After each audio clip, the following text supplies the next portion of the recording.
Kumpare at malapit na kaibigan ni Daniel Padilla at Catherine Bernardo nagsalita na tungkol sa kanilang mga kaibigan. Bilang isa sa malapit na kaibigan ni Catherine Bernardo at Daniel Padilla, aminado si Niel Coleta na nalulungkot siya sa naglalabasang balita na uwi na sa breakup ang 11 taong relasyon ng celebrity couple.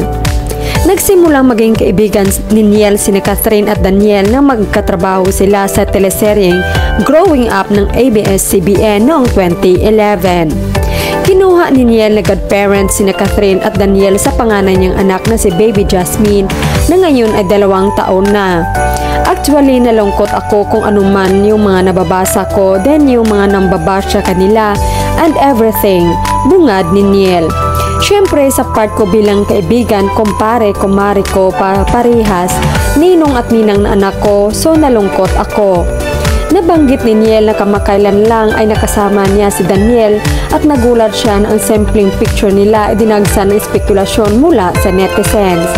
One time may post ako ang daming comment sa post ko kasi magkasama kaming dalawa Binura ko, inalis ko, di dahil umiiwas ako. Ayoko na yung post na yon, may masabi pa, ma-stress pa si iba-iba totoo ba na ano ba, si ano ba ang dahilan.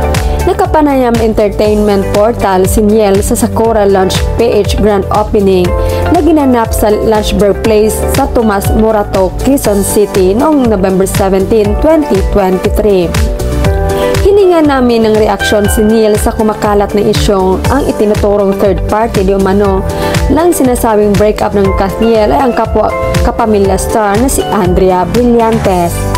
Sagot ni Niel, yung kay Andrea hindi ko alam, wala akong ideya talaga pero naririnig ko, nababasa ko.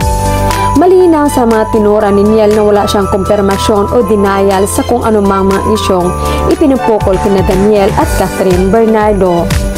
Ayon pa kay Niel, ayaw niyang pangunahan ang dalawa lalo na si Daniel Padilla. Pero inamin ni Niel na napapansin niyang may lungkot siyang nakikita sa kaibigang si Daniel sa pagkakataong nagkakasama sila. Pero sabi ko nga ayoko munang tanungin yung isa, pero syempre pag magkasama kami, makikita mo, feel ko sa kanya na may lungkot.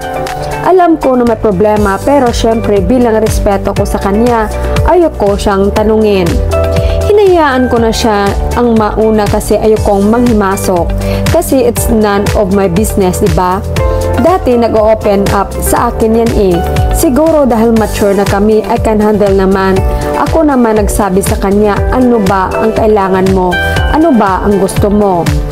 Sa pagpapatuloy ng panayam, idiniin ni Niel na saksi siya kung gaano kabuting kaibigan si Daniel. Si Daniel daw ang isa sa mga kaibigan ni Niel na kusang umaalalay sa kanya sa mga panahon ng kagipitan. Noong pandemic, ganyan yan tol, may problema ka ba? Pag financial, meron ha, call me. Ganyan kami ka-solid. Tol, nabalitaan ko, nagpa-check up ka raw sa ganito, ganyan. Pag kailangan mo ng financial, call mo lang ako.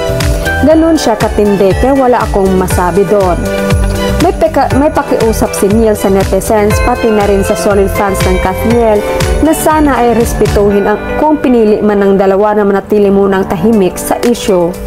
Paliwanag din Niel, sabi ko nga ang masasabi ko lang sa mga fans o sa ibang tao, respetuhin na lang natin sila. Siyempre sa tagal ng panahon baka nagkakaroon sila ng kaunting problema. Wala namang perpektong relasyon, diba? Dumarating sa struggle days ang mga relasyon. Pero sa tagal ng samahan nila, sa 10 years nilang pagsasama, syempre may mga alone factor yan. Lahat naman tayo nagkakaroon ng ganon. Then regarding doon sa kung ano man ang naririnig, sana ibigay na lang po sana natin sa kanila. Respetuhin muna natin kasi naman nagsasalita yung dalawa. As long as nawala pa naman silang sinasabi na hiwalay na, huwag po tayong maniwala. Naintindihan daw ni Niel na matindi ang pag-alala ng marami sa mga taga-suporta ng Catniel. Anya, isa siyang malaking issue Parang masabi ko na isa sila sa love team sa industry na pinakamatagal.